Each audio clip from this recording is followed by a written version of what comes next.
तो दोस्तों, मेरी इस यूट्यूब चैनल में आपका हार्दिक स्वागत है। हम लोग देख रहे थे सीजी व्यापम के टॉप मैथ्स के वो क्वेश्चन जो प्रीवियस एग्जाम में आ गए हैं और अभी नेक्स्ट एग्जाम में आ सकते हैं। ऐसे टॉप क्वेश्चन को इसमें लिया गया है। इससे पहले हमने पार्ट 1 में टॉप 10 क्वेश्चन के बारे में डिस्कस किया। इसमें पार्ट 2 में इसमें भी टॉप 10 क्वेश्चन में डिस्कस करेंगे। आप अगर हमारे चैनल में नए हैं तो हमारे चैनल को सब्सक्राइब कीजिए, बेल आइकन को दबाइए। तो चालू करते हैं आज का सेशन। आज का पहला क्वेश्चन है। पहला क्वेश्चन क्या कहता है कि निम्नलिखित में से कौन सी संख्या 2 की घात n+2 के इकाई स्थान पर नहीं हो सकती जहां a कोई भी धनात्मक पूर्णांक हो। बोल रहा है कि a भी कोई भी धनात्मक पूर्णांक हो जिसकी इकाई अंक में संख्या की नहीं हो सकती।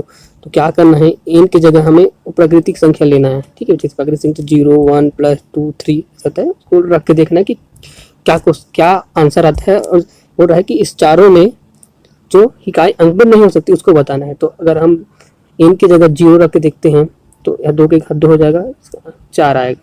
अगर n की जगह हम 1 रखते हैं तो यह 2 के घात 3 आ जाएगा और 2 चौक 8 आ जाएगा। और यहीं अगर हम n की जगह अगर हम लोग 2 रखते हैं तो यहाँ 2 के घात 4 आएगा और 2 दूनी 4, 4 दूनी 8, दूनी 16 हो जाएगा। तो हम लोग देखते हैं कि गाइस हाँ, इसमें तो 2 भी आ सकता है, 4 भी आता है, 6 भी आता है, मगर 0 नहीं आ सकता। तो इसका सही आंसर होगा 0। ठीक है। नेक्स्ट क्वेश्चन है क्वेश्चन नंबर 12। यदि f(x) बराबर 2x + 3 g(x) बराबर 3x + 2 तब gf(1) बराबर क्या होगा। तो हम यहाँ क्वेश्चन से लेते हैं कि f(x) बराबर 2x + 3। अगर x की जगह हम लोग 1 रखते हैं तो 2 x की जगह 1 रखते हैं +3, इसका आंसर आएगा 5। अगर इस 5 को यहाँ पर रखते हैं f(x) का मान तो gf(5) बराबर होगा क्वेश्चन मार्क। हम इसको मान लिखना और देखते हैं कि x की जगह 5, अगर x की जगह हम लोग 5 रखते हैं तो मान आता है इसका 3 × 5 + 2, 5 से 15, 2 17। तो इसका सही आंसर आ जाएगा दोस्तों 17, option number D. Question number 13 बहुत ही इंपॉर्टेंट क्वेश्चन है जो प्रीवियस एग्जाम में आ चुके हैं। इसमें हम लोग क्या करना है, जो दशमलव है उसको भिन्न में कन्वर्ट करना है। तो इसमें हम लोग जानते होंगे कि दशमलव के बदले हम लोग 1 लिखते हैं, फिर उसके बाद जितना भी अंक रहता है उसके बदले हम लोग 0 0 डाल देते हैं। ठीक है, तो इसमें हम लोग चलो कन्वर्ट करते हैं। आंसर क्या आएगा, उसमें कन्वर्ट करने पर आंसर आता है कि इसमें ऊपर 81 आएगा, उसके बाद पॉइंट के बदले 1 लिखते हैं, बाद जितना अंक है उसका 0 डाल देते हैं। इसमें 36 आएगा, नीचे में 1000 आएगा, 64 आएगा, नीचे में 100 आएगा। सेम प्रोसेस हम नीचे हर में भी करते हैं। 16 आएगा, नीचे में 1000 आएगा, फिर 49 आएगा ऊपर में, नीचे में इसके बदले 100 आएगा। जब 0.09 को अंश में कन्वर्ट करेंगे दशमलव से भिन्न में तो 9 आएगा और नीचे में 100 आएगा। तो अगर घात पे घात है तो घात ऊपर चला जाता है तो ये ऊपर नीचे कट जाएगा। तो ये 1000 से 1000 कट है, 100 से 100, ये 100 से 100। अब इसमें अंडर रूट है, अंडर रूट को हम लोग तोड़ेंगे, इसका जो वर्ग रहेगा वही आएगा। जैसे 81 है, 81 किसका वर्ग है तो 9 का वर्ग है, तो इसका आंसर 9 आएगा। अंडर रूट से कट, 2 से अंडर रूट कट जाएगा। तो इसका आंसर आएगा 88, 9 9 81 है, 6 6 का 36 है, 88 64 है। ठीक है, नीचे में आएगा 4 चौक 16 आएगा, 37 37 49 आएगा, 3 तरीक 9। अब इसको कटाते हैं, 3 1 3, 3 तरीक 9, 2 दूनी 4, 2 चौक 8, 2 1 2, 2 दूनी 4 आएगा, 8 तिया 6 दूनी 12, 12 तिया 36, 36/7। इसका सही आंसर आएगा 36/7। आंसर नंबर 1 36/7 सही आंसर होगा। नेक्स्ट क्वेश्चन है, बहुत ही इंपॉर्टेंट क्वेश्चन है। क्या बोलता है कि मोहन 14,000 वार्षिक साधारण ब्याज की दर से ऋण लेता है तथा 2,000 मासिक की 8 किस्तों में 8 माह में वापस करता है, तो साधारण ब्याज की दर क्या होगा। हमको साधारण ब्याज निकालना है। तो इसमें हम लोग देखते हैं कि मूलधन कितना दिया हुआ है। मूलधन में दिया है 14,000 रुपये। ठीक है, समय दिया है 8 माह। 8 माह को हम लोग वर्ष में कन्वर्ट करके जानते हैं कि एक वर्ष में 12 माह होते हैं। तो 8/12, तो 2 से काटेंगे, 2 चौक 8, 2 तिया 6, फिर काटेंगे 2 दूनी 4, 2 तिया 6, तो आ जाएगा 2/3 वर्ष। ठीक है, अब मिश्र धन निकालते हैं। मिश्र धन कि क्वेश्चन में दिया है कि 2000 मासिक की 8 किस्तों में 8 माह में वापस करता है, मतलब 2000 रुपये 8 माह में कितना हो जाएगा 16,000 रुपये, इसका मिश्र धन हो जाएगा। तो अब ब्याज क्या होगा, ब्याज तो मिश्र धन है इसका 16,000 रुपये। ठीक है, उसमें मूलधन बोलता है कि 14,000 वार्षिक साधारण ब्याज की दर से ऋण लेता है, तो 14,000 लेता है और 16,000 रुपये मिश्र धन 8 किस्तों में देता है बोल रहा है। तो इसका साधारण ब्याज हो जाएगा 2,000 रुपये। अब हमें निकालना है कि कितनी वार्षिक दर से दर निकालना है, तो सब साधारण ब्याज का फार्मूला फिट कर देते हैं। साधारण ब्याज का फार्मूला क्या होता है? साधारण ब्याज का मूलधन गुना दर गुना समय बटे 100। तो हमें मूलधन तो पता है, मूलधन 14,000 है, रेट निकालना है, वर्थ है 2/3 का और 100 ब्याज साधारण ब्याज 2,000 निकाले हैं हम लोग यहाँ से। ठीक है, और तीन गुना करते हैं तो ऊपर में चला जाएगा, गुना 100 14,000 गुना 8/2/3। फिर तिरिया गुना करते हैं तो ये 3 इधर चला जाएगा, तो 2,000 गुना 100 गुना 3 बटे, इसको इधर तिरिया गुना करके लाते हैं तो 14,000 गुना 2 बराबर 8। तो 8 इसको कटाएंगे तो हमें रेट निकल जाएगा, कितना रेट है। तो अब दोस्तों कटाते हैं, 200 कटाते हैं इसको, ए जीरो से 0 कट गया, 1 0 से 0 कट गया, 0 से 1 0 कट गया। अब 2 एकम 2 100, 7 दूनी 14 10। अब इसका आंसर आएगा 150। इसका आगे परसेंट निकालने के लिए हम क्या करेंगे, 150 को 7 से भाग दे देंगे, 7 एकम 7, 7 दूनी 14, बचा फिर पॉइंट रहेगा 7 एकम 7, तो इसका परसेंट आ जाएगा 2.1।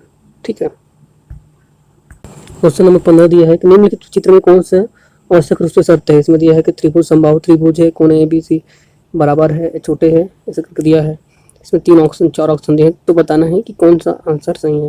इसमें देखते हैं तो 3 त्रिभुज में 3 कोण दिया हुआ है। ठीक है, अब देखते हैं कि अगर यहाँ तीनों कोण का मान समान होगा तो समबाहु त्रिभुज हो जाएगा। ठीक है, तो हम पाइथागोरस प्रमेय का फार्मूला लगाते हैं, जब देखते हैं कि त्रिभुज के तीनों कोण का योग का मान 180 अंश रहता है। इसमें कोण A प्लस कोण B कोण C दिया हुआ है, तो 180 अंश। तो कोण A का मान 60 अंश दिया है, प्लस कोण B का मान 60 अंश दिया है, प्लस कोण C का मान निकालना है तो 180 रहेगा। ठीक है, तो 120 आ जाएगा ये, प्लस कोण C 180 अंश, कोण C बराबर 180 माइनस 160, तो कोण C बराबर 60 अंश। तो तीनों कोण का मान सेम है, तो यहाँ नंबर ए आ जाएगा कि तीनों कोण समबाहु त्रिभुज है। क्वेश्चन नंबर 16 दिया है कि 2 अंकों से बनी एक संख्या का इकाई का अंक y और दहाई का अंक y-1 है, तब संख्या होगी। इसमें 4 ऑप्शन दिया है, संख्या होगा। इसमें इकाई का अंक दिया है y और दहाई का अंक दिया है y-x। दोनों दो संख्या बनाने के लिए क्या हो गया, दहाई के अंक में 10 गुना और इकाई के अंक में 1 का गुना करना पड़ेगा। ठीक है, तो अब करते हैं कि दहाई के अंक में 10 का गुना करते हैं और इकाई के अंक में 1 का गुना करते हैं, तो 10 y-x प्लस y और दोनों को जोड़ देते हैं। ठीक है, देखते हैं कि 10y minus 10x plus y equal to, जो y रहेगा तो 11y हो जाएगा माइनस 10x, हमको आंसर रहेगा। देखते हैं क्वेश्चन में 11y minus 10x, option number A सही आंसर होगा। क्वेश्चन नंबर 17 है कि किसी 2 अंकी संख्या का इकाई का अंक दहाई के अंक का 3 गुना है और अंकों का योग 8 है, संख्या बताइए। तो इसमें मानना पड़ेगा कि वो संख्या xy है, 2 संख्या है xy है, इसमें इकाई y है और दहाई x है। तो प्रश्नानुसार देखते हैं कि क्या बोलता है कि इकाई का अंक दहाई के अंक का 3 गुना है, इकाई का अंक दहाई के अंक का 3 गुना है, समीकरण नंबर 1 हो जाएगा। और क्या बोलता है कि और अंकों का योग 8 है, तो ये अंकों का योग x माइनस y, अंकों का योग 8 है, समीकरण नंबर 1 और 2। ठीक है, तो क्या करते हैं, जो समीकरण 1 और 2 है उससे हम लोग x का मान निकालना है। x का मान निकालेंगे ऑटोमेटिक हम लोग का y का मान भी निकल जाएगा। क्या करते हैं, जो समीकरण 1 में y का मान दिया है 3x, उसको समीकरण 2 में y का मान रखते हैं। जो यहाँ y का मान है यहाँ पर रखते हैं तो क्या हो जाता है कि ये 4x हो जाता है, 4x बराबर 8 हो जाता है। तो यहाँ से हमें x का मान निकल जाता है, x का मान हो जाएगा 2, और इस x को मान को यहाँ पर रखने पर हमें y का मान हो जाएगा, y का मान हो जाएगा 3 दूनी 6, तो x y बराबर हो जाएगा 6 दूनी 12, इसका आंसर हो जाएगा 12। क्वेश्चन नंबर 18 बहुत ही इंपॉर्टेंट क्वेश्चन है। यदि पेट्रोल के दाम में 10% की वृद्धि होने के कारण पेट्रोल की बिक्री में 10% की कमी की गई है तो पेट्रोल से आय में कितने % की कमी या वृद्धि होगी। तो उसके लिए क्या करते हैं, फार्मूला यूज़ करते हैं। अगर x% की वृद्धि और y% की कमी हो तो फार्मूला यूज़ करते हैं। इसमें करते हैं x minus y minus x y बटे 100 करते हैं। अब इसका आंसर अगर माइनस में आए तो कमी होगा, अगर धनात्मक आए तो वृद्धि होगा। तो फार्मूला तो इसमें लिखा है कि 10% की कमी 10% की लाभ, तो x 10 मानते हैं, y भी 10 मानते हैं, 10 गुना 10 बटे 100, तो ये इससे कट जाएगा तो 0 आ जाएगा, ये से कट तो ये -1 आ जाएगा। -1 है मतलब 1% की कमी होगा, आंसर हो जाएगा -1। पेट्रोल कितने % की कमी वृद्धि होगा पेट्रोल की आय में, तो -1% की कमी होगा। क्वेश्चन नंबर 19 से बहुत इंपॉर्टेंट क्वेश्चन है। एक चुनाव में 2 उम्मीदवार चुनाव लड़ रहे हैं। एक उम्मीदवार कुल मतों का 45% तथा 1200 मतों से हार जाता है तो मतदान में कुल कितने मतदाता थे। तो एक मतदाता 45% से हारता है तो दूसरा मतदाता को 55% मिलता होगा।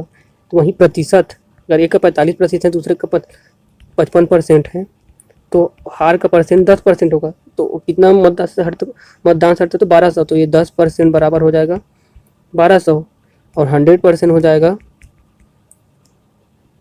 100 गुना 1200 कितने में, 10 में, तो 10, तो आंसर हो जाएगा, इसे एक कट गया, इसका आंसर हो जाएगा 12,000।